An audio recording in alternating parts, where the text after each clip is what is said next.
明代中期以後，明東南代中期沿海以後，倭寇為患東日益南沿海嘅嚴重。倭寇日本海為盜勾患日益嚴結內地重。海盜，在日本沿海地海盜區勾結搶劫內地海財物、盜掠奪喺人沿海口，地區蹂躪村搶眾。劫財物、掠奪由於人口、承蹂躪平制度村鎮。和軍事體制上的由於缺陷，承平日龐大的久同明軍埋軍在數事體制上量上嘅缺陷，堪稱世界龐大嘅第一，明軍喺數量上戰鬥力低下堪稱世不堪界第一，一擊，以至於卻係數百戰鬥力人的海盜低下團不伙在大堪一擊，陸以至便往往於幾百人嘅海盜團伙喺大陸就往往如入無人之這時，境。朝廷啟用了一位傑出呢個時候，的將領朝廷起用嘅一戚位繼光傑。出嘅將領戚繼光。戚繼光深知明戚繼光軍必定深知明軍積重難必定返，積重決心難返，另組新決心軍。另組新軍。他從吃佢從苦耐勞的吃苦耐農民勞嘅農民中招中募精良招募精良兵士，士兵，並嚴明並且紀律、嚴嚴格明紀律、訓練，嚴格以形訓練，成萬人一以形心、成萬萬人一身一心、力的萬身戰鬥集體。一力嘅戰鬥集體。他賞罰佢賞分明，罰分明，即使即使打咗敗仗，也要亦都要獎勵那些獎勵嗰頑啲強奮戰頑強奮的將士，戰嘅將士，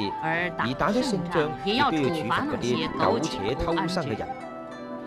戚繼光治軍有戚繼方，光治戚家軍有軍所方，戚向披靡。家軍所向披經過靡。咗10年嘅清經過剿， 10年清沿海嘅剿，禍沿海患終於禍患平息。終於戚繼平息。光又被調到北方對付戚繼光安達又被調到北騎兵嘅侵方擾。對付安達騎佢兵重修咗的侵擾。北京附近嘅他長城，重修了北加京附近強咗防務，的長鞏城，加固咗強了防北部務，嘅邊防。鞏固了北部邊防。戚繼光仲將畢生嘅實戰經戚繼光還驗將進行咗畢生理論上實戰經嘅總結，驗進行不了理愧為一論上的總代名結，將。不愧為一代名將。